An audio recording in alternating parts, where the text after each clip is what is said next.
어르신의 건강과 행복을 위한 가장 특별한 2020년 주간보호시설 평가 매뉴얼 교육 제3부를 시작하도록 하겠습니다. 제3부에서는 평가지표 30번부터 우리가 살펴보실 텐데, 급여 제공의 적절성에 대한 내용이죠. 기관은 수급자별 급여 제공 계획에 따른 급여를 제공 기록하고 변경된 경우 그 사유를 기록한다는 거예요.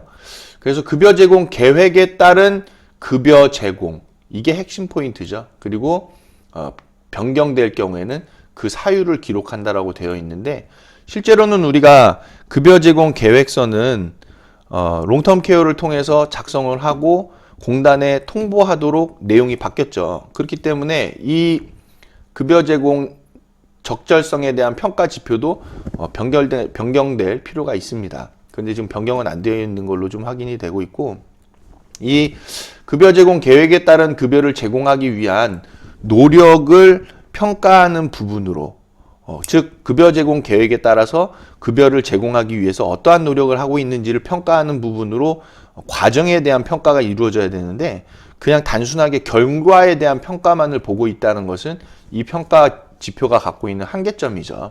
그래서 우리는 시설에서는 실제적으로 이 급여 제공 계획에 따라서 우리가 어떠한 노력을 했을 때 급여 제공 계획에 따라서 급여를 제공할 수 있는지를 생각해보고 업무를 만들어야 되겠다. 그리고 만약에 급여 제공 계획이 변경될 경우에는 우리가 롱텀 케어를 통해서 변경된 급여 제공 계획서를 입력해서 공단에 다시 통보할 때에 사유 입력이 거기 다 나와 있습니다. 그렇기 때문에 이미 급여 제공 계획서가 변경돼서 공단에다 통보하는 절차까지만 하시게 되면 이 평가 문항은 인정을 받는 것이다.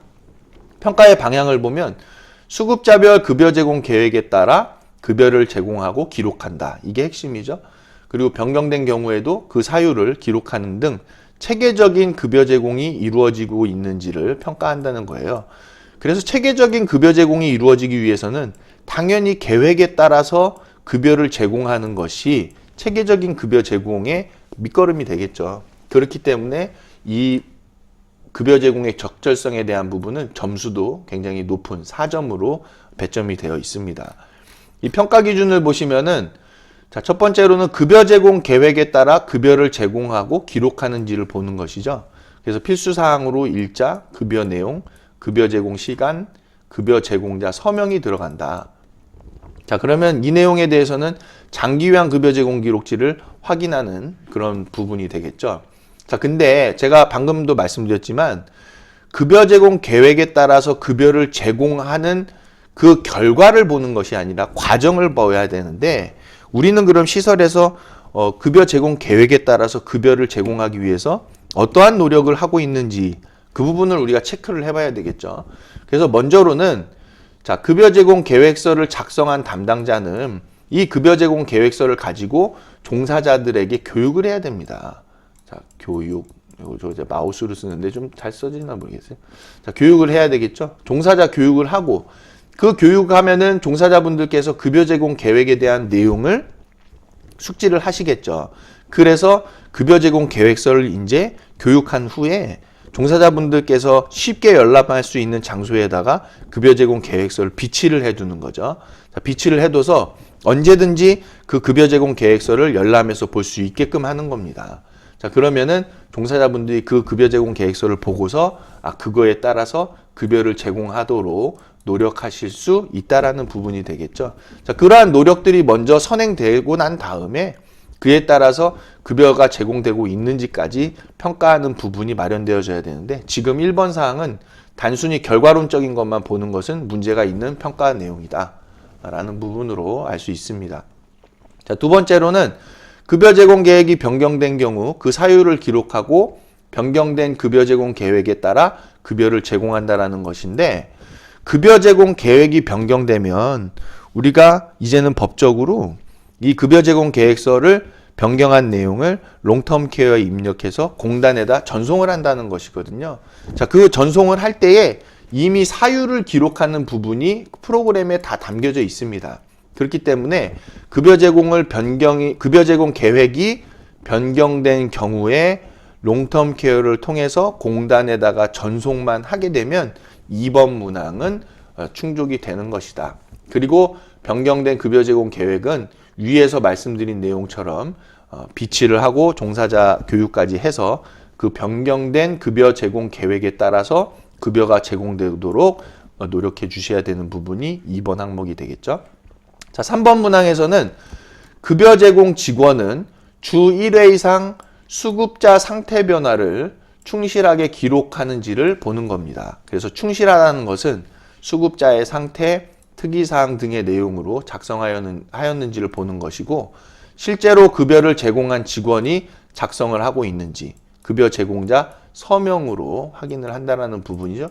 그렇기 때문에 이런 내용들 때문에 프로그램을 쓰는 것은 별로 좋은 그 내용은 아니에요. 우리가 페이퍼를 사용할 필요가 있는 부분이 이런 데에서 이제 드러나는 것이죠. 그리고 주 1회 이상 수급자 상태 변화 기록지를 작성하는데 이 내용에 대해서는 우리가 금요일 날 작성하게끔 안내를 드리고 있죠. 그래서 3번 문항이 이런 거다. 자, 그다음 장기요양 급여 제공 기록지를 월 1회 이상 수급자에게 제공한다. 보호자분들께. 그래서 저희는 네이버 밴드를 어르신 생활기록부처럼 사용하는 것을 추천을 드리고 있습니다. 안내를 드리고 있어요. 그 네이버 밴드에 월 1회 어르신께 보호자분들께 입소 비용을 청구해 드릴 때에 그때의 장기요양 급여 제공 기록지도 전월분을 같이 제공하는 것으로 안내를 드리고 있고, 근데 이제 그런 제공하는 것을 이런 제공 대장을 둬 가지고 작성을 관리하셔도 좋죠. 좋은 내용인데 꼭 굳이 제공 대장 필요한가 싶어요. 왜냐면 일 하나 또 만들어지는 거잖아요. 그래서 그냥 어르신별로 우리가 네이버 밴드에 제공하고 있는 부분을 평가 때 보여드릴 수 있으면 좋을 것 같아요. 왜냐하면 이 네이버 밴드를 쓴다는 것 자체가 벌써 어르신의 생활 기록부 하나를 두는 것이기 때문에 여러 가지 다양한 그 평가의 기준들을 충족하는 부분이 됩니다. 뭐 소식지 제공, 또 장기요양 급여 제공, 기록지 제공, 뭐 이런 부분들까지 다 포함하기 때문에 네이버 밴드를 잘 사용하시는 것이 필요하다. 어르신별로. 그리고 그에 따라서 제공 대장까지 두면은 더 완벽한 내용이 될 것이다. 라는 거죠.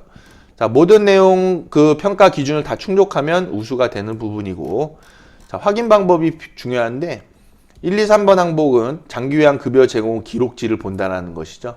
그래서 장기요양 급여 제공 기록지가 충실하게 작성이 되는지를 본다.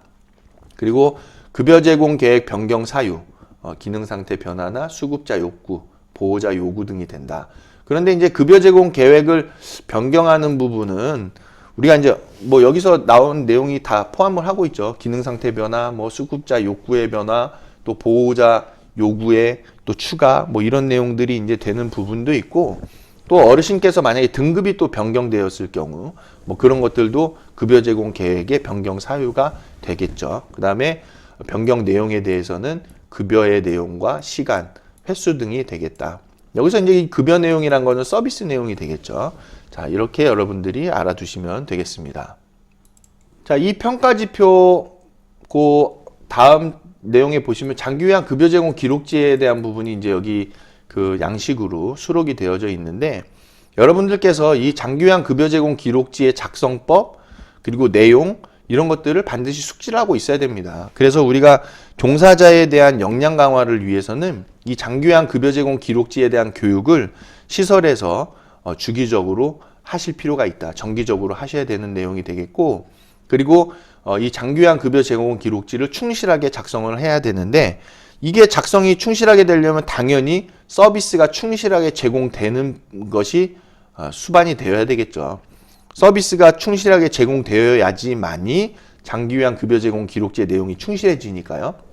자, 그리고 이 장기요양 급여 제공 기록지의 내용은 당연히 기재되는 내용은 당연히 급여 제공 계획서의 내용과 부합되어져야 한다라는 부분을 염두에 두시고 종사자분들께도 이 장기요양 급여 제공 기록지의 교육을 기관에서 정기적으로 제공해 주시는 것을 당부를 드립니다. 그래서 저희 케어스토리에서는 이 장기요양 급여 제공 기록지 교육 영상을 저희 운영 지원을 받고 계신 주간보호시설에 제공을 해드리고 있죠. 그 내용을 바탕으로 종사자분들께 장기요양 급여 제공 기록지 그 교육을 진행을 해주시면 좋겠습니다. 자, 다음으로는 33번 평가지표를 보실 텐데요. 식단표 및 음식 상태에 대한 부분이죠. 자, 기관은 균형 있는 식단을 작성해서 적정한 상태로 제공을 한다라는 내용이고, 영양사가 균형 있는 식단을 작성해서 적정한 상태로 수급자에게 제공되는지를 평가하는 부분인데, 이제 영양사가 없는 기관이 대부분이죠. 그렇기 때문에 그거에 맞는 평가 기준이 이제 제시가 되어 있다라는 건데, 첫 번째를 보시면 일식 3찬 이상의 주간 식단표를 영양사가 작성하는지를 보는 겁니다. 근데 우리 대부분 지금 시설에서는 일식 4찬을 제공하고 있죠. 그래서 이제 일식 3찬 이상의 식단표로 하고 있는 부분이고, 지금 이제 다른 일반 기관에서는 일식 5찬, 6찬까지도 지금 이제 제공을 하는 상황이다라는 부분입니다. 그리고 식단표의 영양사 작성 여부는 협약서, 공문서, 영양사 자격증 또는 출처 등으로 이제 확인을 한다는 부분이잖아요. 그렇기 때문에 식단표에 대한 출처를 보고서 영양사가 작성한 그런 내용의 식단표인지를 보는 부분이다라는 것이고, 기록을 통해서 평가를 하는 내용이 되겠습니다. 자, 그리고 식단표는 잘 보이는 곳에 이제 게시를 해야 되는 부분이고, 그리고 식단표에 따라서 보온 상태로 식사를 제공하는지, 보온 상태로 제공되는지 현장을 이제 확인하게 되겠고, 반드시 보온 용기를 구비할 필요는 없다.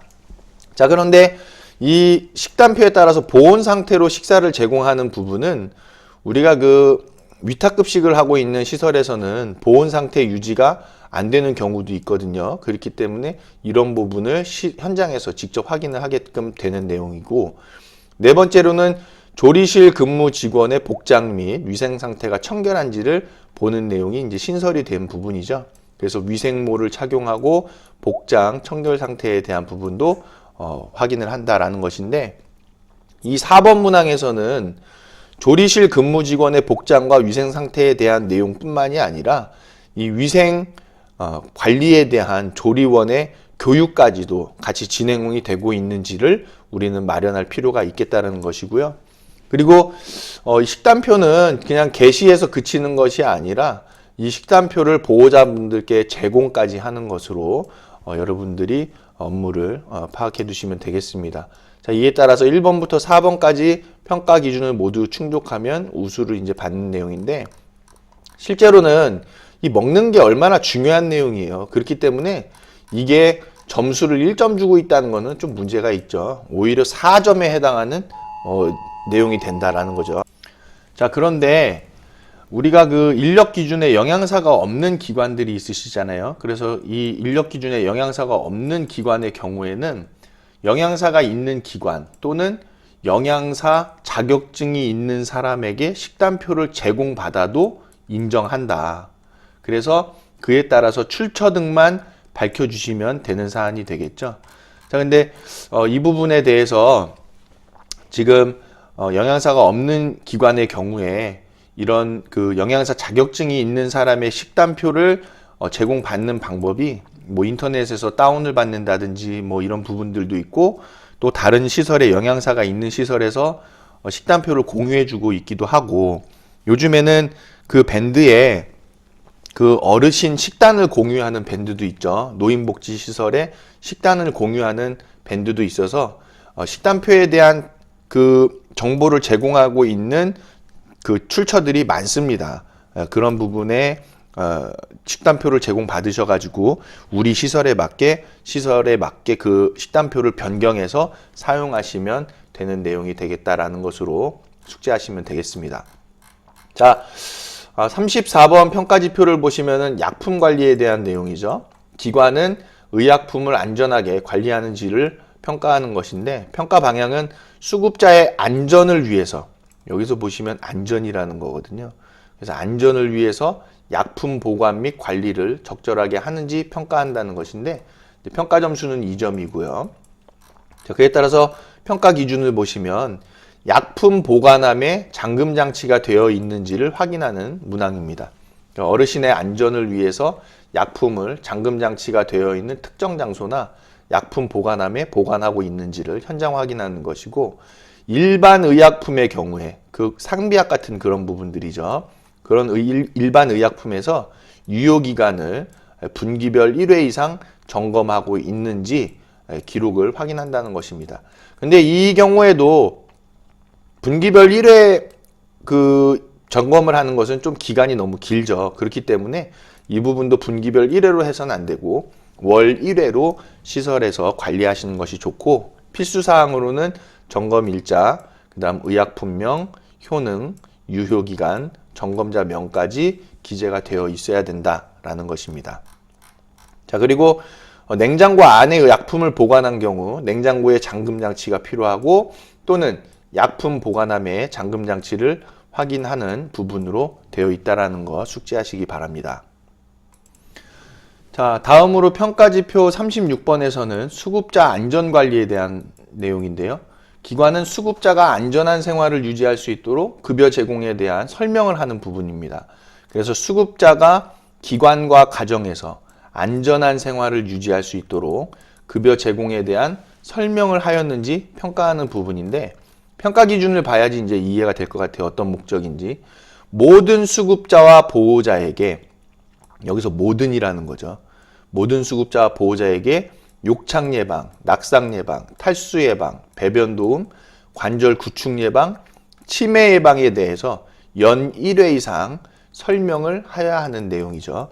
그래서 신규 수급자는 급여 개시일로부터 토요일, 일요일을, 토요일 공휴일을 포함해서 14일 이내에 실시하였는지를 확인하는 부분이고, 수급자에게 관련 자료를 설명하였는지 급여 제공 기록지 등 기록을 확인하는 부분이 되겠습니다. 자, 그 다음에 두 번째로는 모든 수급자 또는 보호자에게 노인 학대 예방에 대해서 연 1회 이상 설명을 해야 되는 부분이고, 신규 수급자는 급여 개시일로부터 토요일 공휴일을 포함해서 14일 이내에 실시하였는지를 확인하는 것이다. 그리고 노인 학대 예방에 대해 모든 수급자에게 설명하였는지 급여 제공 기록지 등 기록으로 확인한다는 것이죠.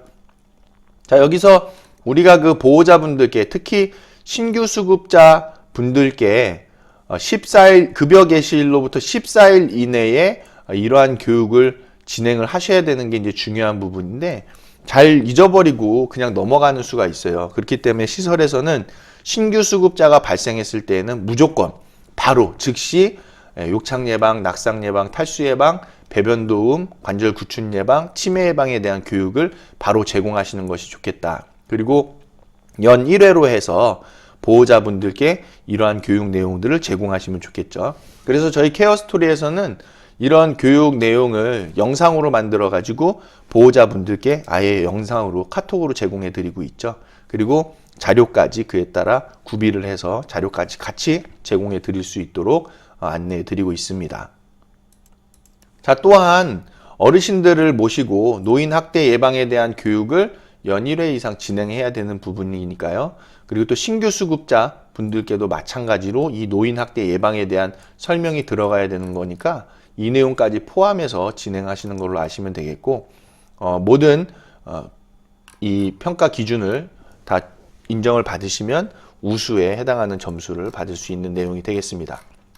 자, 37번부터 조금 전문적이고 어려운 내용인데, 우리가 이제 프로그램에 대한 부분이죠. 그래서 기관은 프로그램을 정기적으로 제공하는지를 평가하는 건데, 먼저는 다양한 프로그램을 제공하고 있는가, 그리고 수급자의 의견을 반영하고 있는가를 평가하는 게 이 평가의 방향이라는 거예요.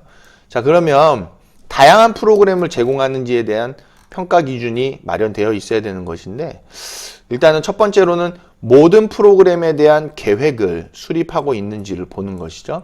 그래서 프로그램명, 목표, 대상자, 내용, 일정, 횟수, 진행자까지 포함이 되는 것인데, 꼭 이 계획이라고 해서 이 진행자까지 들어갈 필요는 없는 내용인데요. 좀 무리한 부분이죠.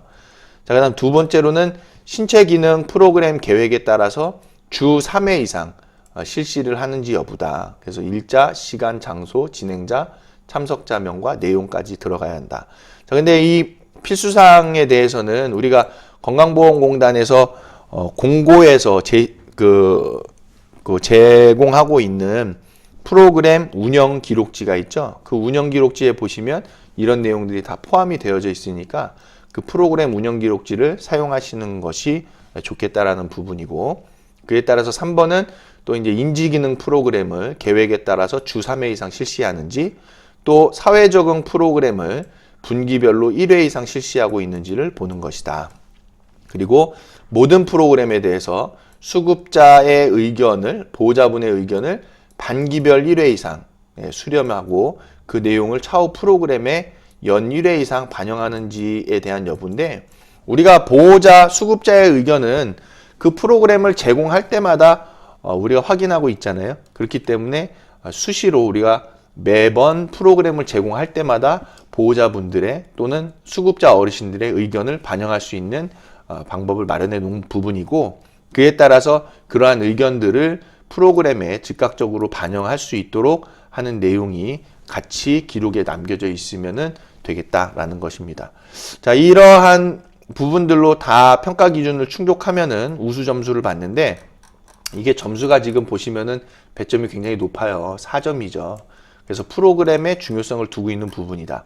근데 이 다양한 프로그램을 제공하려고 하는 부분을 평가한다고 했을 때에 꼭 이 내용이 신체 기능, 인지 기능, 사회 적응 프로그램이라는 말로 표현을 하면은 이게 내용이 조금 좀 협소적인 내용이 되죠. 축소가 되죠. 그러니까 규정을 함으로써 신체 기능이다, 인지 기능이다 라고 규정을 함으로 인해서 이 프로그램 자체가 종류가 광범위해질 수 있는 프로그램을 범위를 확 축소시켜 버리는 내용이 됩니다. 그러면 신체 기능이라고 하면 대부분들이 체조를 떠올려요.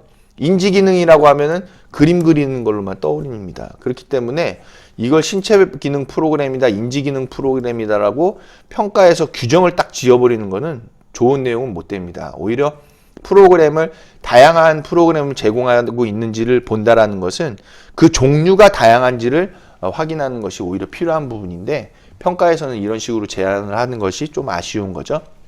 그 다음에 신체 기능 프로그램을 어쨌든 주 3회 이상, 또 인지 기능 프로그램을 주 3회 이상 제공을 하는지를 보는 것인데, 시설에서 이 제공하는 프로그램이 이제는 아동 수준을 좀 벗어나서 실질적으로 그 어르신, 즉 성인 학습자에 맞는 그런 프로그램들이 제공되고 있는지를 평가하고 있는 것도 오히려 이 좀 내용에 들어갈 부분이죠. 평가 내용에. 왜냐하면은 지금 대부분의 시설에서 제공하는 프로그램들이 아동을 대상으로 하는 듯한 프로그램의 종류들이 굉장히 많습니다.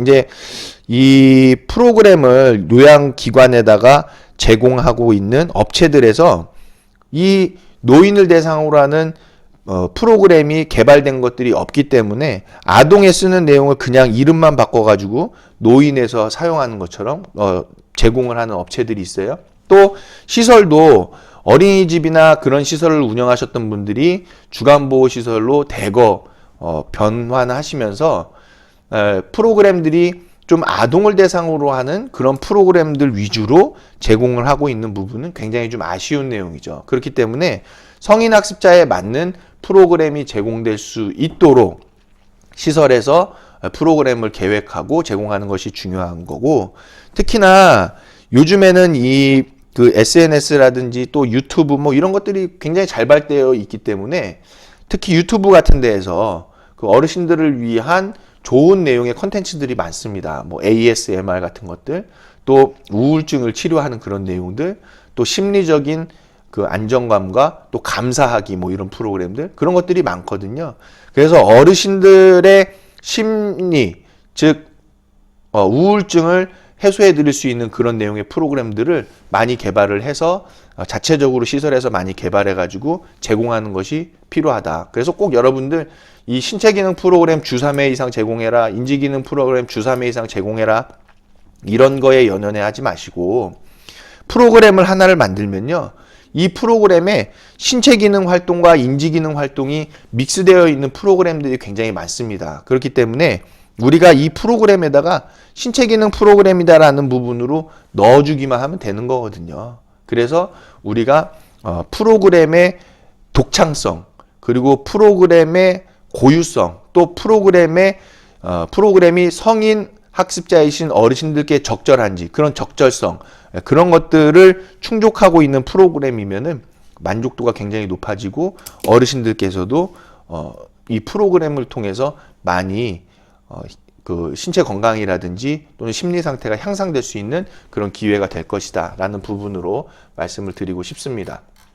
자, 이에 따라서 확인 방법을 보시면 신체와 인지기능 프로그램은 중복할 경우 하나의 프로그램만으로 인정을 한다는 거예요.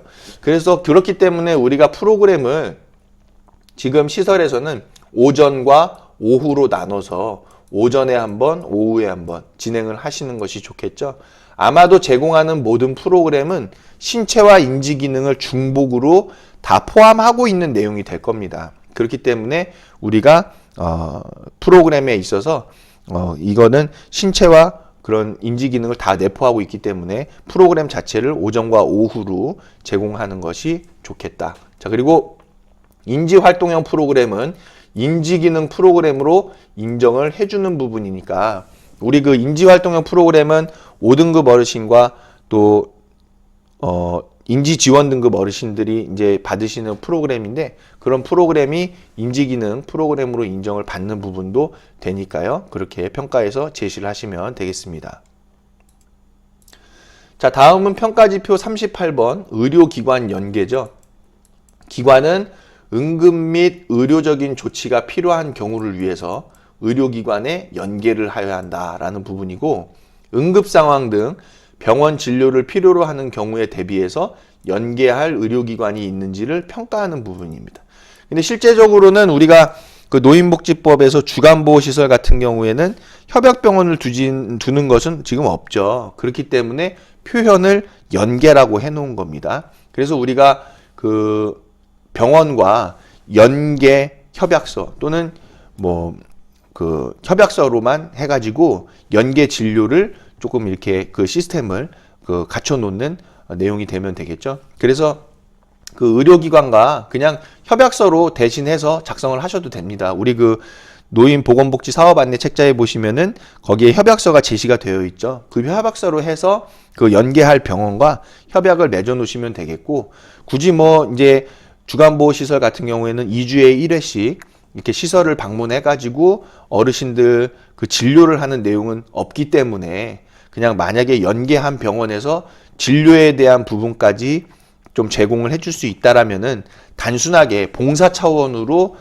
시설에 대한 그 진료를 좀 봐주시는 거죠. 그래서 굳이 시설에 와가지고 의사 선생님께서 진찰을 하고 그에 따라서 처방전을 발급하는 그런 내용은 아니죠. 그런 내용은 아니라 그냥 단순히 지금 시설에 계신 어르신들이 잘 계신지 그냥 둘러보는 차원의 그런 연계가 될 것이다라는 거고 그렇기 때문에 굳이 시설에는 꼭 그 연계하는 병원에서 진찰을 나올 필요는 없다라는 거 정확하게 아셔야 됩니다. 네, 그건가까지는 아니다. 그리고 또 의료기관에서 만약에 시설로 그 방문을 해가지고 그 어르신들께서 의료적인 어떤 도움이 필요하신 부분을 확인하고 가는 데 있어서 의료기관에서 청구를 한다든지 그런 행위를 할 수 자체가 없기 때문에 이런 부분은 그냥 자원봉사적인 연계다라고 생각하시면 되겠고 여기서 얘기하는 실질적인 연계는 이제 어르신들께서 응급상황 같은 경우에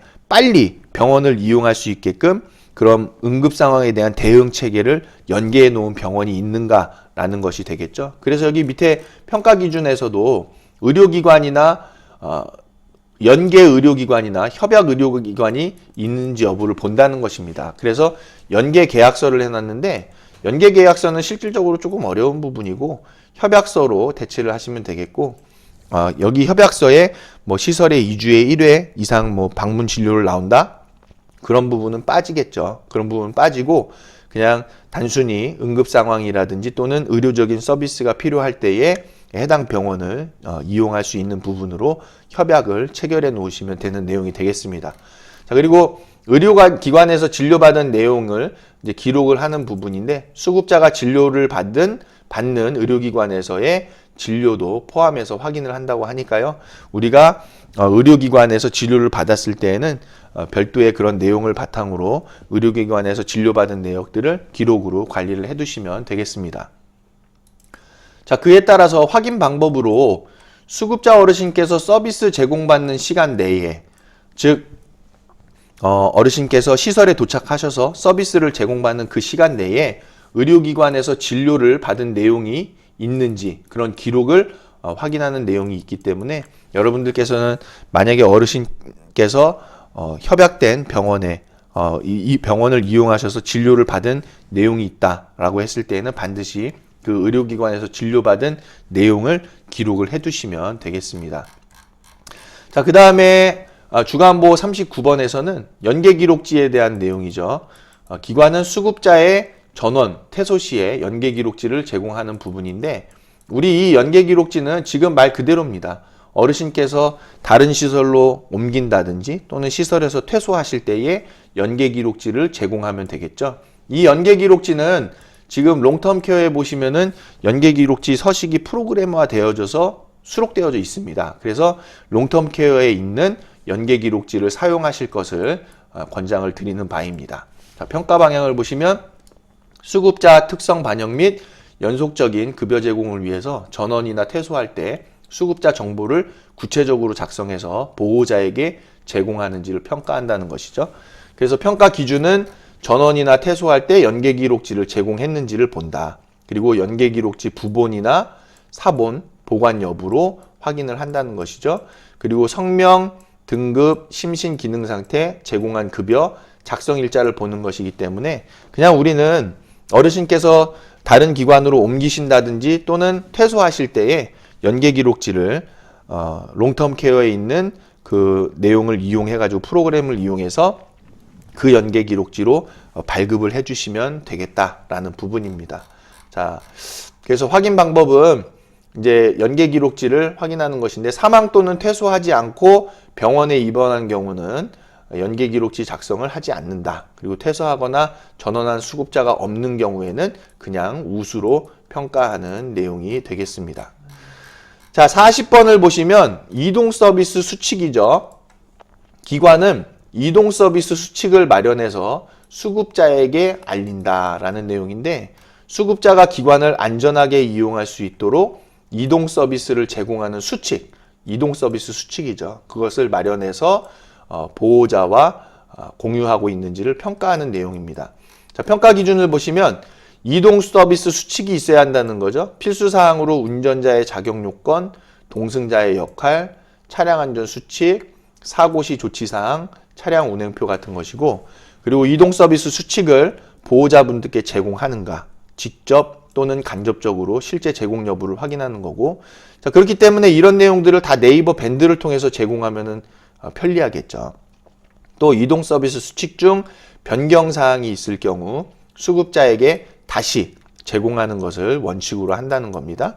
자, 그 다음 자동차 종합보험 증서에 가입 기간이 유효한지를 보는 것이고 또 차량 관리를 하고 있는지도 이제 보는 것이다. 그래서 정기 점검 등 점검 기록을 확인하는데 차량 관리 같은 경우에는 우리가 주 1회 이상 차량 관리에 대한 부분을 하고 점검을 하고 작성을 해두시는 것이 필요하겠죠. 차량이라는 것은 상시적으로 관리가 이루어지고 있어야 되기 때문에 주 1회 이상 차량에 대한 관리를 하고 기록지를 작성하시면 되겠다. 그래서 저희가 그에 따라서 차량 관리 기록지를 제공해 드리고 있죠. 자, 그 다음에 이 자동차 종합보험의 현황을 보호자분들께 안내할 필요가 있습니다. 그래서 A 차량은 지금 가입되어 있는 보험이 어떤 보험으로 되어 있고 그에 따라서 사고가 났을 때 보장을 어떻게 받고 있는지 보호자분들께 안내할 필요가 있고 그리고 가입 기간은 어떻게 되는지도 안내할 필요가 있겠죠. 자, 그 다음에 또 이동 서비스 수칙을 보호자분들께 이제 제공하는 거에서 그치는 것이 아니라 이 이동 서비스 수칙에 대해서 종사자 교육이 이루어져야 되는 것이죠. 그리고 이동 서비스라는 것은 보호자와의 협력 관계가 잘 되어 있어야 됩니다. 그래서 어르신을 모시러 가는 건데 보호자분이 이제 어르신이 오시기 전까지 보호하고 계시는 거잖아요. 그렇기 때문에 보호자분하고 어르신을 몇 시에 어디에서 픽업한다. 탑승한다, 어르신께서. 그런 내용이 보호자분하고 잘 관리가 되어져 있어야 되기 때문에 차량이 도착하기까지 어르신의 바깥에서 혹시라도 실종되지 않게끔 보호자분께 이런 관리 내용을 좀 전달할 필요가 있다는 것이고, 특히 이동 서비스 수칙을 단순히 제공하는 것에서 그치는 것이 아니라 이동 서비스 수칙의 내용을 보호자분들께 교육할 수 있는 그런 방향까지도 제공이 될 필요가 있겠다. 더불어서 이동 서비스를 제공하고 있는 종사자 분들께도 안전한 이동 서비스가 제공될 수 있게끔 이동 서비스 수칙에 대한 교육까지도 진행을 하시는 것을 권장을 드립니다. 자, 그래서 이러한 내용들을 다 충족을 하시면 우수를 받게 되시는 부분이죠. 자, 42번 문항에서는 사례관리 회의에 대한 부분입니다. 기관은 사례관리 회의를 정기적으로 실시하고 있는지를 파악하는 것인데, 수급자의 욕구, 문제, 장점, 자원 등에 대한 정확한 사정을 바탕으로 해서 수급자 어르신께 효과적인 급여를 제공하기 위해서 노력하는지를 평가한다. 이런 표현 좋죠. 노력하는지를 보는 거거든요. 결과를 보는 것보다도 노력하는 과정을 봐야 됩니다. 왜냐하면 노력하는 과정에 중점을 둬서 평가를 하게 되면 당연히 결과에 있어서는 좋은 내용이 나올 수밖에 없는 거기 때문이죠. 자, 이 사례관리 회의를 분기별 1회 실시하는 것을 우수로 두고 있어요. 그런데 분기별 1회로는 안 됩니다. 이거는 월별 1회로 할 필요가 있겠다라는 거죠. 그리고 월별이 뿐만이 아니라 주 1회도 가능할 수도 있어요. 왜냐하면 어르신의 그 문제적인 상황은 자주 발생을 합니다. 그렇기 때문에 우리가 사례 관리가 필요할 때에는 상시적으로 필요시에 무조건 사례 관리 회의를 진행해야 된다는 것을 알아두셔야 되고, 무조건 이걸 분기별로 진행을 한다? 이건 아니고 월 1회로 진행을 하거나 또는 필요시에 바로 진행하는 것으로 평가가 좀 바뀔 필요가 있고, 저희 케어스토리 시설에서는 월 1회로 지금 사례관리를 진행하고 계시죠. 그래서 이 사례관리에는 일자, 수급자명, 선정사유, 회의 내용, 회의 결과, 참석자명이 다 확인이 되어야 하는 부분이고, 이 회의 결과를 1개월 내에 급여에 반영하는 부분까지도 본다라는 것입니다. 그래서 이 회의 결과를 만약에 급여에 반영하는 거기 때문에 결론적으로 이게 급여 제공 계획서가 변경될 수 있는 내용이 되죠. 사례관리 회의에서 어르신께 제공해드리는 서비스의 내용이 바뀌기 때문에 결론적으로는 이 사례관리를 통해서 급여 제공 계획서가 변경되는 것까지 간다. 그럼 급여 제공 계획서가 변경이 되면 변경 통보를 다시 해야 되겠죠, 공단에. 그리고 보호자분들께 다시 설명을 드리고 서명을 받으셔야 되겠고, 그에 따라서 변경된 급여 제공 계획서를 종사자분들께 교육하시고 그리고 비치까지 해놓으시면 되겠습니다. 그래서 그 변경된 급여 제공 계획서에 따라서 급여가 제공되게끔 해주시면은 완벽한 내용이 되겠죠. 자, 사례관리 회의에 대한 그 정의인데, 수급자를 선정해서 문제를 해결하기 위한 방안 등을 논의하고 그에 따라 급여 제공 계획에 반영해서 적절한 서비스를 제공하기 위한 회의다. 그래서 수급자의 문제 및 욕구에 대한 문제 해결 경험 등을 공유하는 것도 사례관리 회의로 인정을 하는 부분이고, 사례관리 회의에 참석한 직원들이 실제적으로 제시한 그런 의견들이 포함되어져 있어야 한다는 겁니다. 그리고 급여 반영 여부 여기 나오죠. 급여 제공 계획의 변경으로 또는 급여 제공 내용으로 확인을 하는 부분이라는 것을 숙지해 두시기 바랍니다. 자, 그 다음으로는 주간보호 44번 문항의 등급 현황인데요. 기관의 급여를 제공받은 어르신들의 등급이 유지되거나 호전되는 부분을 평가하는 것이다 라는 내용인데, 급여 제공 후에 수급자의 신체 기능 상태 악화를 예방하고 등급이 유지 호전되는 등 급여 제공 전반에 대한 기관의 노력을 평가하는 것인데, 여기서 지금 노력을 평가하기보다는 결과만 평가하는 내용이죠. 평가 기준이 이 노력을 평가하는 부분이 좀 있어야 되는데, 노력을 평가하는 건 없고 그냥 단순히 등급이 유지되거나 그냥 등급이 혹시 떨어진 경우 그런 부분만 이제 판단을 하는 거라서 이 평가가 좀 큰 의미를 갖는 것은 없어 보입니다. 왜냐하면 지금 이 수급자 등급은 장기요양 등판위원회에서 지금 내주시는 거고, 인정기간이 만료가 되면 또 그에 따라서 갱신을 또 하는 건데, 그 갱신에 대한 부분이 만약에 어르신께서 등급이 만약에 3등급에서 뭐 4등급이 됐다, 또는 2등급에서 4등급이 됐다고 하면 실제적으로 좀 발생하기 좀 어려운 내용이죠. 왜냐하면 어르신들께서는 시간이 지나면 지날수록 고령으로 인해서 건강 상태는 분명히 악화되는 것이 자연스러운 거거든요. 그렇기 때문에 유지만으로도 굉장히 큰 효과를 보고 있다는 거예요. 그래서 여기서 호전에 대한 내용까지 거론하는 것은 조금 무리함이 있는 부분이죠. 유지까지만 봐주는 것이 오히려 좋은 내용이 될 수 있겠다. 그리고 이 부분을 결과론적으로 지금 여기 한번 보세요. 기관에서 급여 제공 후 수급자 등급이 유지 유전된다.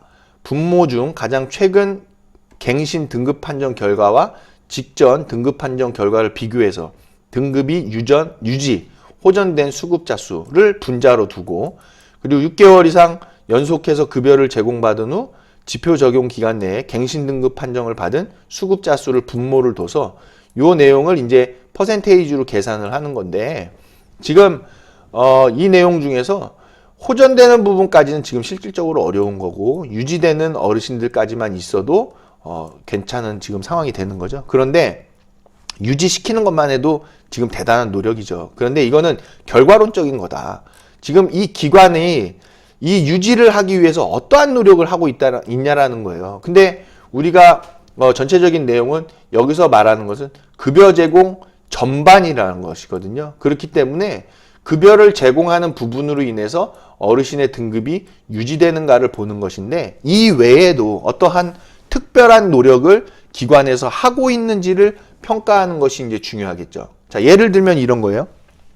프로그램에 어르신의 건강 상태 유지를 위한 그런 프로그램을 제공하고 있는지, 또는 기능 회복 훈련에 대한 부분을 뭔가 더욱더 좀 중점적으로 어르신들께 제공을 해드리는지, 그에 따라서 또 어르신들의 일상생활 능력 평가까지 해가지고 일상생활 능력을 계속 유지하는 부분으로 기관에서 어떤 노력을 하고 있는지, 그런 것들을 평가해야 되는 것이지, 지금 단순하게 어르신 등급이 유지되고 있는지를 보겠다라는 거는 좀 어떻게 표현해야 될까요? 좀 염치 없는 내용이죠. 좀 그렇게 보이는 거죠. 그렇기 때문에 수급자 등급이 유지되고 있는 거에 포커스를 두지 말고, 기관이 수급자 어르신께서 등급을 유지해 가실 수 있도록 어떠한 노력을 기울이고 있는가라는 부분의 과정에 대한 평가가 이루어져야 될 필요가 있는 거죠. 자, 어쨌든 지금 이 평가에서는 수급자 어르신의 등급이 유지되고 있는지 그 부분을 이제 평가를 하는 내용이다라는 것으로 이해하시면 되겠습니다. 자, 그 다음에 이제 주야간보호시설의 가점에 해당하는 내용인데요. 함께 보시면은, 자, 먼저는 그 제도 및 정책에 대한 참여도 얘기예요. 기관은 장기요양보험제도 내실화에 기여하는지를 보고 있는데, 기관이 노인 장기요양보험 제도 및 정책에 적극적으로 참여해서 서비스 질 개선을 위해서 노력하는지를 평가한다는 거예요. 저는 이거를 역으로 좀 하고 싶어요. 장기요양보험 제도의 내실화를 위해서 건강보험공단이 얼마만큼의 서비스 질 개선을 위해서 노력하는지를 오히려 반대로 장기요양 기관들이 국민건강보험공단을 평가해야 되는 상황이죠. 이게 좀 거꾸로 돼 있어요. 그래서 장기요양보험제도 내실화에 그냥 단순히 건강보험공단에서는 기관에다가 압력만 행사하는 내용의 이 평가 내용이 돼버렸다라는 건 좀 문제가 되죠. 자, 어쨌든 이 평가에서 보고 싶어 하는 평가하고자 하는 내용은 청구 상담 봉사자로 위촉된 상담 유형으로 지표 적용 기간 동안 활동한 실적이 한 건에서 99건이 있는지, 그리고 청구 상담 봉사자로 위촉된 상담 유형으로 지표 적용 기간 동안 활동한 실적이 100건 이상인지를 보겠다. 그래서 100건 이상이 되면 2점이나 받죠. 그리고 적정한 경영실태조사 및 관련 자료를 제출하고 있는가, 평가 전년도에 장기요양기관 패널에 참석해서 경영실태조사표 작성 및 증빙 자료들을 제출해가지고 패널로 최종 선정된 기관에는 가점 1점을 더 부여하고 있는 내용이죠. 자, 그리고 전년도 재무회계 자료를 제출하는지도 본다라는 거예요. 그래서 모든 장기요양기관은 설치근거법과 무관히 모두 사회복지시설 정보 시스템을 통해서 예결산 보고 및 회계를 처리하고 있는가라는 본다는 것이죠. 자, 그래서 이제 그 장기요양기관 재무회계 규칙과 또 사회복지시설 재무회계 규칙이 앞으로는 이제 정비가 되잖아요. 그래서 모든 내용들이 사회복지시설 재무회계 규칙으로 이제 통합되는 방향으로 가고 있기 때문에 이 재무회계에 대한 자료 제출은 잘 이루어지는 방향으로 이제 돼야 되겠다. 그래서 기관에서도 이 예결산 보고와 회계 처리에 대한 부분을 회계를 대행해 주는 업체에다 맡기는 거는 그거는 좋은 내용이 못 됩니다. 왜냐하면 대행 업체에서 관리하는 그 수준의 질이 떨어지기 때문에 기관에서 자체적으로 예결산과 회계에 대한 부분을 관리할 수 있는 역량을 키우시는 것으로 안내를 드릴 수 있겠습니다. 자, 그래서 이 평가 기준 상세 설명을 보시면은 청구상담 봉사자에 대한 부분이 나와 있죠. 이 청구상담 봉사자에 대한 평가 방향과 평가 기준, 그리고 지원 자격, 또 방법에 대한 부분이 있으니까요. 한번 확인해 보시면 좋겠고, 글쎄요, 저는 이 청구상담 봉사자 이런 내용은 건강보험공단이 도대체 왜 이런 거를 하는지 좀 그렇죠. 왜냐하면 장기요양기관의 청구 업무에 대한 교육은 건강보험공단에서 해줘야 되는 거거든요. 왜냐하면 건강보험공단이 이 청구에 대한 시스템을 마련해놨고 관리하고 있기 때문에 건강보험공단에서 이 장기요양 기관들이 사용하고 있는 청구 시스템에 대한 교육이 이루어져야 되는 부분이고, 교육을 해줘야 하는 임무를 갖고 있는 게 국민건강보험공단이거든요. 근데 이런 거를 봉사정신이 투철한 그런 장기요양기관 종사자의 봉사로 땜질식하는 부분으로 평가를 하는 것은 좋은 내용이 전혀 못 되는 것이죠. 그리고 청구 업무에 대한 교육은 분명히 이 장기요양보험 제도를 이끌어가는 국민건강보험공단에서 진행을 하고 제공을 해야 되는 부분이기 때문에 좀 이런 부분의 평가는 좀 어폐가 있는 내용이죠. 그리고 경영실태조사발표 및 관련 자료 제출에 대한 부분도 이렇게 내용이 나와 있는데요. 이제 중요한 거는 이제 이 재무회계 자료에 대한 제출이죠. 왜냐면은 이 위에서 보시는 이 경영실태조사표와 관련 자료 제출에 대한 부분은 우리가 언제든지 협조를 할 수 있는 내용이니까요.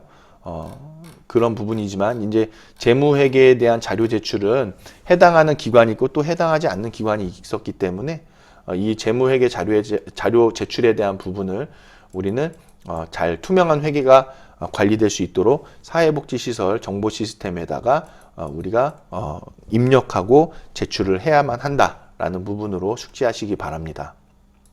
자, 그 다음에는 이제 주야간 보호 종사자에 대한 그 평가 내용들인데요. 보시면 이제 8번이죠. 평가지표 8번의 보수에 대한 내용이에요. 직원은 기관과 근로계약을 체결하고 이에 따른 보수를 지급받는지를 평가하는 것인데, 안정된 고용 환경에서 근무할 수 있도록 근로계약을 체결하는가, 그리고 이에 따른 보수를 지급받는지 평가하는 것이죠. 이 기관과 근로계약을 체결함에 있어서 시설의 대표자와 종사자가 근로계약이 체결돼야 되는 것이죠. 그리고 근로계약서 같은 경우에는 근로기준법에 다 명시가 되어 있는 부분이기 때문에 근로계약서를 작성하지 않을 때에는 위법이 된다는 것, 그거 꼭 숙지하시기 바라고요. 이 근로계약서에서는 우리가 그 노무사무실을 통해 가지고 근로계약서를 제공받으시잖아요. 그렇기 때문에 노무사무실에서 이러한 필수 사항들에 대해서는 다 숙지를 하고 있습니다. 우리는 단지 대표자와 종사자가 근로계약서를 체결을 하고 있고, 또 우리가 신규로 종사자를 채용했을 때에는 시군구에다가 이 직원을 등록을 할 때에, 보고를 할 때에 그 장기요양 인력 변경 신고를 하잖아요. 그렇기 때문에 그 신고서상에 근로계약서를 반드시 제출하게끔 되어 있죠. 그래서 이 근로계약서는 체결을 할 수밖에 없는 상황이죠. 그리고 그 근로계약서에 명시된 부분에 따라서 보수를 지급해 주셔야 되는 부분은 당연한 내용이다. 자, 그리고 월급을 드릴 때, 종사자분들께 월급을 드릴 때에 보수 명세서, 즉 임금 명세서를 제공을 하셔야 되는 내용이 되겠죠. 자, 근데 임금 명세서를 제공하는 것뿐만이 아니라 임금 명세서에 나와 있는 내역까지도 종사자분들이 알기 쉽도록 설명을 좀 해주셔야 되는 내용이 되죠. 왜냐하면 그 노동을 제공하고 그에 따라서 보수를 받는 부분인데, 내가 제공한 노동은 있는데 내가 받는 보수에 대한 내역이 어떻게 되어 있는지 정도는 설명을, 돈을 지급하는 쪽에서 설명을 해주실 의무가 있는 거예요. 자, 그리고 그에 따라서 이 보수 명세서뿐만 아니라 보수를 받을 때에 혹시 종사하는 데 있어서의 어떤 애로사항은 없는지 그 시점에 한 번쯤은 더 얘기를 나눠보는, 상담을 하는 시간까지 가지시면 좋은 내용이 되겠다라는 부분입니다. 자, 그 다음에 주간보 이제 11번 문항에서는 복장위생에 대한 건데, 급여 제공 직원은 위생적인 복장을 착용하고 있는지를 평가합니다. 그래서 장기요양 급여 제공자임을 알 수 있게 하는 위생적인 복장을 착용하고 있는지를 평가하는 건데, 당연히 현장에서 관찰을 통해 가지고 평가를 하겠죠. 유니폼이나 앞치마 등을 착용하는 것인데, 우리나라만 이 앞치마를 좀 착용하는 거예요. 외국에서는 대부분들이 이제 좀 유니폼을 착용하는 그런 추세? 그렇게 하고 있죠. 성향들이 있죠. 그래서 급여 제공자임을 단번에 알 수 있는 복장을 착용하고 있다라는 부분이고, 뭔가 이 앞치마가 주는 좀 느낌은 가정부 같은 느낌을 줘요. 그래서 우리나라에서 이게 왜 앞치마가 됐는지, 그건 이제 기존에 시설을 운영하고 계셨던 분들이 앞치마를 착용하고 있었기 때문에 앞치마로 계속 온 것 뿐이지, 실제로는 유니폼으로 착용을 하는 것이 더 보기 좋고 전문성을 나타내는 부분으로도 어울린다라는 것이고, 자, 두 번째로는 급여 제공자임을 표시하는 이제 명찰을 착용해야 되는데, 이 명찰을 보면은 탈부착식 명찰은 서비스 과정에서 수급자를 다치게 할 수도 있기 때문에 불인정한다라고 했는데, 탈부착식 명찰보다는 명찰 자체가 그 아크릴로 되어 있어서 각이 모서리져 있을 때, 그때에는 그 모서리 지어진 부분을 통해서 어르신들께서 다칠 수 있는 우려는 발생할 수 있죠. 왜냐하면 어르신을 또 들다든지 또 어르신과 신체적인 밀착을 통해서 서비스를 제공하는 경우도 있기 때문에 그 과정에서 상처를 좀 받으실 수 있어요, 어르신들께서. 그렇기 때문에 이 명찰은 조금 부드러운 소재로 해서 다치는 염려가 없게끔 하는 걸로 명찰을 하시면 좋겠고, 또는 아예 유니폼에 그냥 새겨져 있는 부분으로 사용을 하시면 더 좋은 명찰이 되겠죠. 그래서 급여 제공자임을 표시하는 명찰을 반드시 착용해야 되는 부분으로 여러분들 숙지하시면 좋겠고요. 그리고 복장 상태가 깔끔하고 위생적인지에 대한 부분도 관찰을 하는 것이니까, 종사자분들께서 그 복장을 주기적으로 세탁하고 위생적으로 관리하실 수 있게끔 이 복장 상태에 대한 교육도 매월 진행이 돼야 됩니다. 그래서 매월 우리가 정해진 기일을 통해서 정해진 날짜에 종사자분들께 복장 상태를 위생적으로 관리하실 수 있게끔 안내를 하고, 직원회의 시간대에도 공지를 하는 것이 이 평가 문항에서 바라보는 내용이 되겠습니다. 자, 그 다음에 21번에 보시면은 재난 및 응급 상황에 대한 대응이에요. 그래서 직원은 재난 및 응급 상황 발생 시 적절히 대처하는지를 확인하는 겁니다. 그래서 재난 및 응급 상황에 대한 대응 방법을 숙지하고 적절히 대처하는지를 평가하는 것인데, 이런 내용은 가점을 확실하게 더 많이 줘야 되겠죠. 점수를. 굉장히 중요한 내용이죠.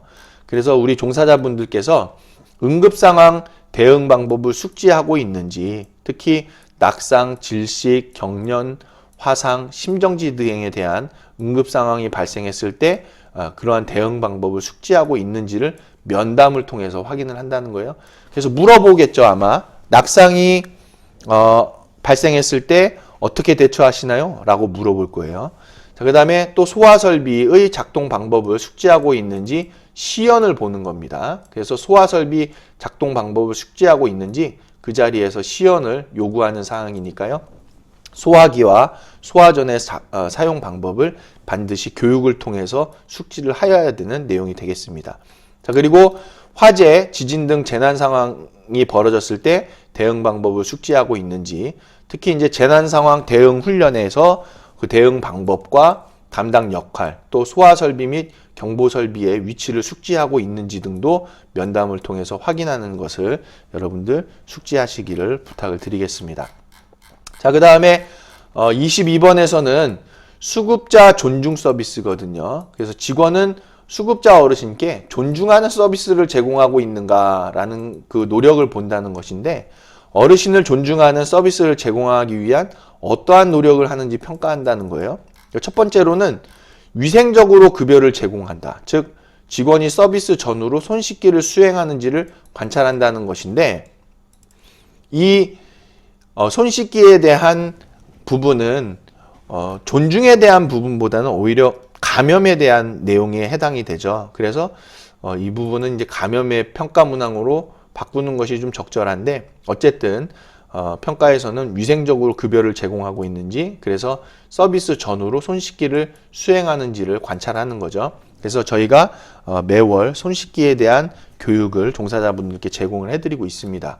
자, 더불어서 수급자 어르신의 존엄성을 배려해서 급여를 제공하는가, 즉 급여 제공 시에 존칭을 사용하고, 또 수급자 어르신을 존중, 서비스 제공 전에 수급자 어르신께 서비스 내용에 대해서 친절하게 설명하는지를 관찰하는 부분이 평가 방법에 들어있다는 거예요.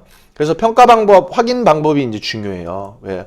이제 내용을 보시면 식사 보조, 배식, 쓰레기 및 의료 폐기물을 다룬 후에 급여 제공 과정을 관찰을 하는데, 장갑 착용 여부와 관계없이 장갑을 착용하고 있었다 하더라도 반드시 손 씻기를 실시하여야 한다는 것이고, 오물이 묻지 않은 경우는 손소독제를 사용해도 인정을 하는데, 무조건 손을 씻는 것이 제일 중요합니다. 그래서 서비스 전후로 손 씻기를 하셔야 된다는 부분이죠.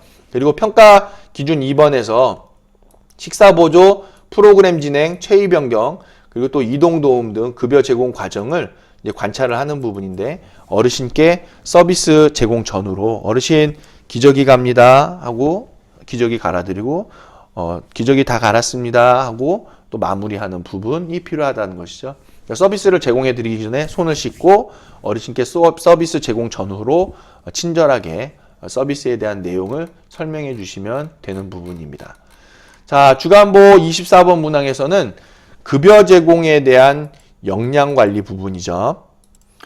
자, 직원은 수급자 어르신께 보다 나은 서비스를 제공할 수 있도록 급여 제공 역량 관리를 받고 있는지를 평가하는 겁니다. 그래서 직원은 수급자에게 보다 나은 서비스 제공을 하기 위해 급여 제공 역량 관리를 받는가, 이것도 평가의 방향이죠. 이 평가 기준을 보시면은 운영 규정 11개 항목에 대해서 연 1회 이상 교육을 받고 그 내용을 숙지하는 부분인데, 이걸 이제 교육을 받았는지 이제 면담하는 건데, 또 운영 규정에 대해서 알고 있는지 면담을 하는 부분이고, 근데 꼭 운영 규정에 대한 부분을 교육할 필요가 있는가에 대한 거는 좀 고민을 해볼 필요가 있는 내용입니다. 그런데 이제 평가에서 이거를 보고 있다는 것은 좀 적절치는 못한 내용이죠. 그래서 이 운영 규정 그 교육은 좀 빠질 필요가 있는 평가 내용이 될 것 같아요. 그런데 이제 건강보험공단에서는 이 부분을 지금 넣고 있죠. 그래서 우리가 시설에서는, 주간보호시설에서는 운영규정 11개 항목에 대해서 연 1회 이상 교육을 제공하셔야 되겠다. 그래서 저희 케어스토리에서는 매년 1월에 운영규정 그 교육을 종사자분들을 대상으로 해서 진행을 하고 있죠.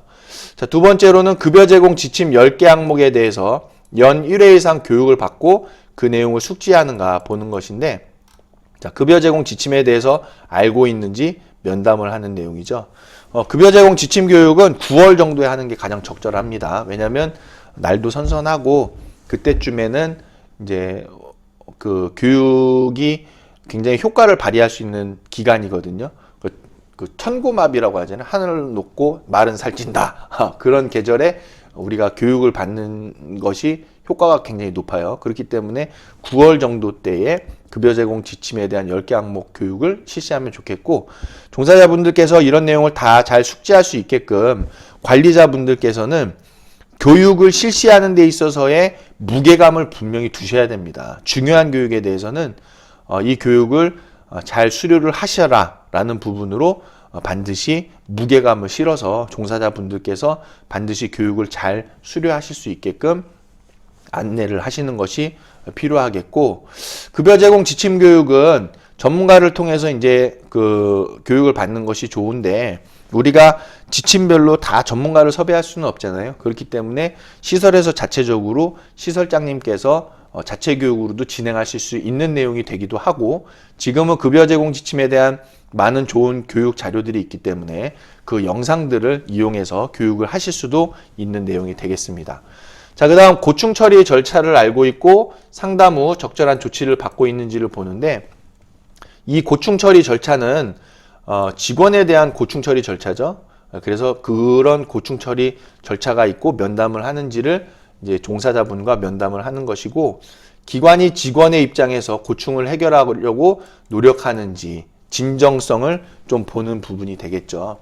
그래서 이런 부분은 우리가 매월 종사자 상담을 진행하고 있잖아요. 그래서 시설장님께서 종사자 상담을 통해 가지고 직원의 입장에서 고충을 들어주고, 그리고 그 고충을 해결해 주실 수 있도록 노력하는지를 이제 보는 내용이니까 매월 직원에 대한 상담을 잘 진행을 해주시고 그 상담 내용을 바탕으로 고충을 해결해 주실 수 있도록 노력하시면 되겠습니다. 자, 그 다음 이제 네 번째로는 급여 제공 전에 신규 교육과 인계 인수를 받는가라는 부분을 보죠. 이 신규 교육의 필수 사항을 보면 수급자 상태, 응급상황 대처법, 그리고 비상연락망에 대해서 필수적으로 포함을 해야만 하고요. 그리고 인계 인수 내용으로는 수급자 건강 상태, 가정 및 생활 환경, 또 특이 사항 등에 대해서 내용을 본다라는 겁니다. 그래서 신규 교육의 필수 사항이 수급자의 상태와 응급상황 대처법과 비상연락망에 대한 부분이니까 반드시 신규 종사자가 발생했을 때에는 신규 종사자 교육 제공 기록지에 따라서 응급상황 대처법과 비상연락망까지 교육을 해주시기를 당부를 드리겠습니다. 자, 이 확인 방법은 고충 내용은 애로사항, 업무 만족도, 업무상 문제점, 성희롱 사례 및 기타의 내용들을 이제 들어주시는 내용이 되겠죠. 상담하는 내용이 되겠고, 또 평가 기준 4번에서는 인수할 급여 제공 직원이 없는 경우에도 관리 책임자 등이 인수인계를 하였는지를 이제 면담을 하는 부분입니다. 그래서 꼭 굳이 서류가 돼 있을 필요는 없겠죠. 인수인계가 이루어지고 있는 부분에 대한 거를 종사자와 면담하는 것이니까 서류를 통해서 꼭 보여줄 것까지는 없지만은 인계 인수증, 인수증에 대한 뭐 그런 서류라든지 있으면은 종사자분들께서 직접 작성하셨을 때 더욱 기억에 많이 남을 수 있겠죠. 그렇기 때문에 업무를 인계 인수할 때에는 그런 증빙 서류도 작성하는 부분으로 하시면은 좋은 내용이 되겠습니다. 자, 그 다음에 32번 문항에서는 급식 및 투약 관리에 대한 부분이죠. 급여 제공 직원은 수분 공급, 식사 및 투약을 적절히 제공하는지를 보는데, 수분 공급, 식사, 투약 등이 적절하게 제공되는가, 이에 따라서 평가 기준은 수급자의 기능 상태에 따라 상시 식수를 마실 수 있도록 지원하는가 해서 기능 상태에 맞게 식수대, 정수기, 개인용 물통 등이 제공되고 있는지를 현장에서 확인을 하시는 것이고, 그리고 수급자 어르신의 기능 상태에 따라서 적절한 식사가 제공되고 있는지도 본다. 그래서 씹는 기능 및 소화 기능 등을 고려해서 식사가 제공되고 있는지를 관찰하게끔 됩니다. 그리고 수급자 어르신께 적정한 투약이 제공되고 있는지, 투약 시 확인 사항을 숙지하고 있는지도 면담을 한다는 거죠. 그래서 정확한 약물, 정확한 대상자, 정확한 시간까지 평가를 하는 것으로 지금 이제 평가에서 제시가 되고 있습니다. 그렇기 때문에 시설에서는 투약 제공 기록지를 지금 쓸 수밖에 없는 상황이 되었죠. 이런 내용이 포함이 되었기 때문에. 그리고 수급자 어르신의 기능 상태에 따라서 식사를 제공해야 되기 때문에 이 부분은 욕구 사정 기록지에 나와 있죠. 그래서 어르신의 그 욕구 사정에 따라서 어르신의 이제 치아 상태, 또 어르신 그 소화 능력, 뭐 그런 것들을 다 종합적으로 고려해 가지고 식사가 적절하게 제공되고 있는지도 관찰하는 부분이 평가에 들어 있다라는 것을 숙지하시기 바라겠고요.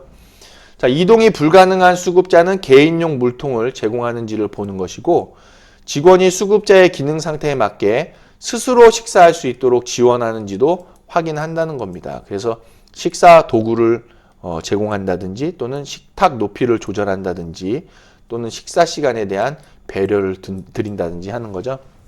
그래서 저희가 이 식사 시간에 대한 배려를 좀 종사자 교육을 강화하기 위해서 신규 종사자 교육대 또는 주기적으로 종사자 그 체크리스트를 둬가지고 어르신께서 식사를 빨리 마무리하시도록 종용하지 않는다라는 내용을 담고 있죠. 이런 부분이 평가하고 같이 매칭이 된다라는 것 알아두시면 좋을 것 같고, 또 간호조무사 면담하고 또 간호조무사 미배치 기관의 경우에는 시설장과 면담을 해서 적절하게 투약이 제공되고 있는지를 평가하는 부분이 되겠습니다. 자, 이번에는 주간보호시설 수급자 어르신들에 대한 평가 내용인데요. 자, 31번에 보시면은 욕구 반영이라는 게 있어요. 그래서 수급자는 개별적인 욕구를 반영한 급여를 제공받고 있는지 굉장히 높은 점수로 배점이 되어 있죠. 왜냐하면 제일 중요한 거거든요. 어르신의 욕구를 바탕으로 서비스가 제공되어야지만이 좋은 내용이 되겠죠.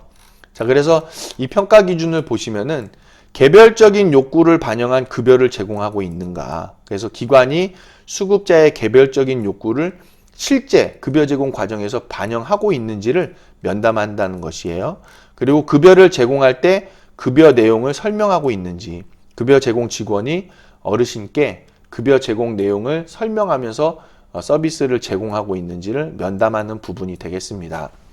자, 그런데 이 개별적인 욕구를 반영한 급여 제공을 어떻게 판단을 하겠느냐, 평가에서 이런 내용 같은 경우에는 어르신들과 면담을 통해서 어르신들께서 원하시는 그런 서비스가 제공이 되고 있는지, 또는 욕구사정 기록지에 그런 내용들이 잘 담겨져 있는지, 이런 것들을 면담을 하는 것이기 때문에 어르신들의 그 면담 결과가 중요한 평가 결과가 되겠죠. 그래서 어르신들께서 만족하는 그런 서비스가 제공이 되는가, 또 어르신들 개별적인 욕구를 반영해서 급여가 제공이 되고 있는지 부분을 평가하는 것이기 때문에 우리 기관에서는 상시적으로 어르신들께서 원하시는 그런 서비스가 무엇인지를 파악을 해서 서비스를 제공해야 되겠다. 결국에는 이런 내용은 급여 제공 계획서에 많이 담겨지겠죠. 급여 제공 계획서를 작성하는 데 있어서 어르신과의 면담을 통한 다음에 급여 제공 계획서를 작성하는 그런 부분이 필요하겠다는 겁니다. 그리고 상시적으로 우리가 어르신들의 그 사례회의도 있잖아요. 사례회의를 통해서도 개별적인 욕구를 파악하고, 또 상담을 통해서도 개별적인 욕구를 파악하는 그런 그 업무들을 통해서 개별적인 욕구를 반영한 급여가 제공될 수 있도록 관리하시는 부분이 필요하겠다라는 거죠. 자, 35번에서는 구강관리 도움이에요. 그래서 수급자는 식사 후 구강관리의 도움을 받고 있는지를 평가하는 것인데, 건강한 치아 상태를 유지하도록 하기 위함이죠. 그래서 식사 후에 양치질 도움을 받고 있는지를 평가한다. 직원이 식사 후 양치질을 도와주는지 면담을 하는 것이고요. 또 구강 상태 확인을 통해서 구강 상태의 청결 여부, 그리고 치아가 없는 경우에는 입안 헹굼 여부를 면담을 통해서 확인을 한다는 것입니다. 자, 그래서 우리가 어르신들께서 양치를 직접 하실 수 있는 어르신들이 좀 많지는 못하죠. 그렇기 때문에 식사 후에 양치질을 도와드리고, 그리고 또 각을 할 수 있는 그런 서비스 제공을 확인을 하는 부분이니까 시설에서는, 그런데 이제 이게 평가에 없다 하더라도 당연히 이제 구강 상태에 대한 그 양치질 도움과 또 각을 도움을 제공해 드리는 건 당연한 부분이죠. 그리고 이제 더불어서 이제 구강 상태에 대한 관리를 위해서는 치과에 대한 그 좀 진료 부분도 좀 연계가 되면 좋겠죠. 그래서 우리가 단순히 양치질 도움과 각을 도움뿐만이 아니라 정기적으로 치과에 대한 진료 연계도 이어지면 좋겠다. 그런데 치과 가면 솔직히 답이 없잖아요. 왜냐하면 어르신들께서 치아가 다 이제 좀 없으시고 또 악화되고 막 이제 그런 상황이기 때문에 치과에서 어떻게 할 수 있는 방법이 좀 많지는 않아요. 그렇기 때문에 우리가 요 구강 관리에 대한 좀 프로그램화 되어져 있는 그런 서비스가 제공이 되면 좋을 것 같다라는 부분이죠. 그래서 이 유튜브 같은 데 보시면은 구강 상태와 연관된 프로그램들이 있어요. 자, 그게 어떤 프로그램이냐면 잇몸 마사지 같은 거죠. 잇몸 마사지 같은 것도 프로그램으로 해서 제공을 해드리면은 어르신들 이 구강 상태가 좀 많이 유지되는 그런 부분으로 할 수 있는 프로그램이 되겠죠. 그래서 잇몸 마사지를 한 번씩 제공해 드리는 것도 시설에서 좋은 서비스의 내용이 되겠다라는 부분입니다. 자, 41번 지표에서는 수급자 어르신께서 기관으로부터 편리하고 안전한 이동 서비스를 받는가에 대한 평가 내용인데요. 기준을 보시면 운전자 외에 기관의 직원이 동승하는지를 평가하죠. 그리고 이동 서비스 시간을 준수한다라는 내용인데 좀 이 부분이 좀 좋은 내용은 아니죠. 그러나 물론 이제 운전자 외에 직원이 동승해야 합니다. 반드시. 그래야지 안전한 서비스를 제공해 드릴 수 있는데 문제는 뭐냐면은 자, 어르신들을 모시고 처음에 출근을 할 때 기관으로 들어올 때에 동승자가 없다라는 부분이 이제 문제거든요. 자, 요양보호사 선생님들이 다 출근을 한 다음에 그 다음에 운전자와 동승을 해서 어르신을 모시러 나갈 때에는 시간이 좀 많이 늦어진다는 거예요. 그리고 종사자 선생님들이 많이 좀 힘든 상황이 되죠. 그래서 대부분 기관에서는 동승자 없이 운전자가 어르신들을 모시고 시설에 1차적으로 오고 그리고 나서 동승자를 태우고 2차적으로 또 어르신을 모시러 나가는 그런 상황이고 그리고 이동 서비스 시간을 준수하라고 되어 있는데 차량이 막힌다든지 또는 이동 서비스 시간을 너무 촉박하게 둬가지고 막 급하게 시설로 들어올 때는 당연히 사고가 벌어지겠죠. 그렇기 때문에 이 이동 서비스 시간을 준수하는지 여부를 평가 기준에다 넣은 것은 좀 좋은 내용은 못 된다라고 말씀드릴 수 있겠고 더불어서 지금 시설에서 어르신께 이동 서비스를 제공해 드릴 때 운전자 외에 직원이 동승할 수 있게끔 하려면은 당연히 인력의 충원이 필요한 상황입니다. 그렇기 때문에 수가에 대한 조정이 필요한 것이고 그에 따라서 출근 시간에 대한 것도 우리가 로테이션으로 직원이 먼저 출근해 가지고 전체적으로 운전자와 직원이 동승해서 어르신을 모시고 들어올 수 있게끔 이건 제도적인 개편이 필요한 거죠. 그래서 오히려 건강보험공단에서 해야 할 일을 여기다가 지금 기재해 놓은 상황이 되는 거일 수도 있어요. 일부적으로는. 그렇기 때문에 건강보험공단에서도 운전자 외에 기관의 직원이 동승할 수 있게끔 그만큼 수가라든지 인력 배치에 대한 수가에 따라서 인력 배치가 적정하게 이루어질 수 있게끔 제도적으로 마련하는 것도 필요하고 그리고 기관에서도 최대한 운전자가 직원과 동승해서 이동 서비스를 제공할 수 있게끔 노력하는 부분이 동시적으로 이루어져야 되는 내용이 될 것이다. 그리고 이동 서비스 시간을 준수하기보다는 안전한 이동 서비스를 제공할 수 있도록 얼마나 노력을 하는가에 포커스를 두는 것이 필요하겠다라는 것으로 안내를 드릴 수 있겠습니다. 자, 43번에서는 노인 인권 보호에 대한 건데요. 수급자의 인권 보호를 위해서 급여 제공 직원이 급여를 제공할 때에 수급자의 상태나 환경을 고려해서 안전사고가 발생하지 않고 수급자의 인격과 권리를 존중하면서 급여를 제공하는지 평가하는 내용인데 평가 기준을 보시면 안전하게 급여를 제공하고 있는가, 즉 급여 제공 직원이 체위 변경이나 이동 등 급여 제공 과정에서 어르신께 상처나 골절 등을 입힌 적이 없고 또 낙상 등 사고 없이 안전하게 급여를 제공하였는지를 면담하는 내용이 되겠죠. 이런 부분에 대한 배점 높네요. 잘한 부분이죠. 굉장히 높아야 됩니다. 안전한 급여 제공은 중요하다. 그렇기 때문에 서비스를 제공할 때 저희가 그 신규 종사자 그 교육을 할 때에 침착하게 서비스를 제공하게끔 교육을 하고 있죠. 그래서 서비스 어르신께 제공하는 장기요양 서비스는 침착하고 차분하게 서비스가 제공이 되어야 되겠다. 그래서 체위 변경이나 이동 시에 골절이나 상처가 발생하지 않도록 하는 것이 안전한 서비스를 제공하는 것이 필요하다. 그래서 안전한 급여를 제공하는 교육이 이루어져야 한다라는 부분이죠.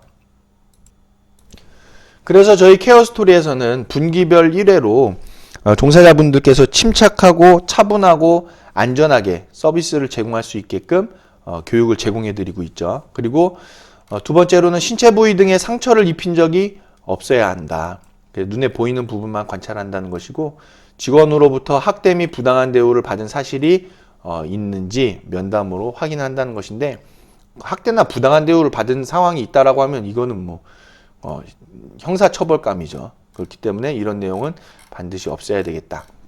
자, 45번 문항을 보시면은 서비스 만족도 조사에 대한 거예요. 그래서 수급자는 기관의 급여에 만족을 하는가, 그래서 만족도 향상을 위해서 노력하는지를 평가하는 것인데, 여기서도 지금 과정에 대한 평가가 필요한 것이지 결과적인 내용을 평가하는 것은 아니라는 거예요. 그래서 수급자 만족도 향상을 위해서 기관에서는 어떠한 노력을 하고 있는가를 평가해야 된다는 거예요. 자, 그렇기 때문에 잘 들어보세요. 지금 기관이 장기요양 제도나 서비스 내용에 대해 안내를 잘 하는가? 그러면은 이 부분에 대해서 우리가 보호자분들께 서비스 내용에 대한 안내를 잘 해야 되겠죠. 그리고 기관이 수급자의 요구사항을 해결하기 위해서 노력을 하는가? 또 직원이 예의를 갖추고 친절하게 서비스를 제공하는가? 또 기관이 어르신께 본인 부담금 납부에 대해서 안내를 잘 하는가? 또 기관에서 제공하는 서비스 내용에 대해서 만족을 하는가? 자, 이런 내용들입니다. 자, 그렇기 때문에 우리 시설에서는 이 내용을 바탕으로 장기요양 제도나 서비스 내용에 대해서 충분한 설명을 잘 해드리고, 또 어르신의 요구사항을 해결해드리기 위해 노력하고, 또 직원분들께서는 예의를 갖춰서 친절하게 서비스를 제공하고, 그러려면은 CS 교육이 여기서는 필요하겠죠. 자, 그리고 본인 부담금에 대한 것도 친절하게 설명을 해드리고, 자, 이런 그 설명 영상도 좀 제공을 해드려야 되겠죠.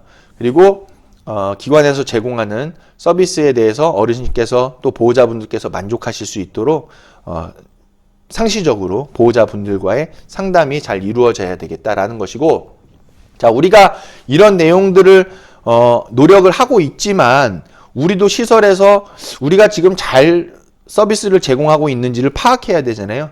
그래서 시설에서도 보호자분들을 대상으로 면담 또는 이 만족도 조사를 진행을 해야 됩니다. 이 만족도 조사는요, 저희가 그 반기별 1회로 지금 진행을 하고 있는데, 그 만족도 조사에 대한 그 프로그램이 네이버에 잘 돼 있어요. 무료로. 그래서 보호자분들께 카톡 같은 것으로 이 만족도 조사 그 도구를, 용지를 보내드릴 수 있죠. 그러면 거기에 핸드폰에서 체크해서 다시 시설로 보내지는 그런 툴이 네이버에서 잘 갖춰져 있습니다. 그렇기 때문에 시설에서는 반기별 1회 보호자분들의 서비스 만족도 조사를 해서 그에 따라서 어르신들께서 또는 보호자분들께서 불편한 사항이 없는지를 조사를 하고 해소를 할 수 있도록 노력하시는 부분이 이 해당 내용이 되겠다라는 부분입니다.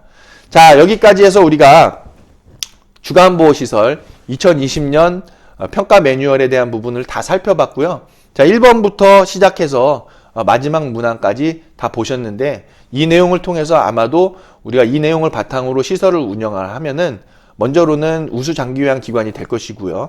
더불어서 어르신들께 건강과 행복을 위한 최상의 좋은 장기요양 서비스를 제공해 드릴 수 있는 여건이 마련되어질 것이다 라는 부분으로 말씀을 드리고 싶습니다. 그래서 저희가 항상 영상에 서두로 말씀드리는 어르신의 건강과 행복을 위한 가장 든든한 노인복지시설이 될 수 있도록, 가장 든든한 주간보호시설이 될 수 있도록 우리 다 같이 함께 노력하는 장기요양 기관이 되기를 여러분들께 부탁을 드리면서 평가 매뉴얼 교육을 마치도록 하겠습니다. 오랜 시간 시청해 주셔서 대단히 감사합니다. 고맙습니다.